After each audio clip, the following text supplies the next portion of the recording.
United States Ambassador at Large for Global Women's Issues. The Ambassador at Large for Global Women's Issues is the Ambassador at Large who heads the Office of Global Women's Issues in the United States Department of State. This Ambassador at Large also has the rank of Assistant Secretary. The position was created by the Barack Obama administration in 2009. The first Ambassador at Large was Melanne Verveer, who served from April 6, 2009 until she was replaced by Catherine M. Russell on May 8, 2013. The post was vacant from January 20, 2017, until Amassador Kelley Eckels Currie was confirmed by the Senate and took office on January 14, 2020. Currie left the post on January 20.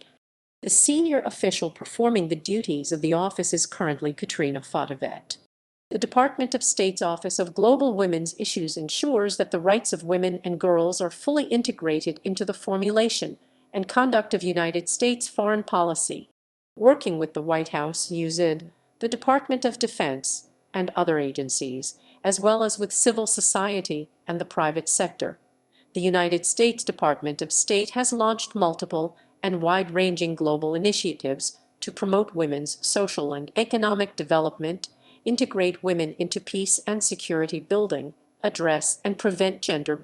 Accomplishments of the Office of Global Women's Issues to date include health care and police training to help survivors of sexual violence in the Congo and support for female entrepreneurs in the Americas.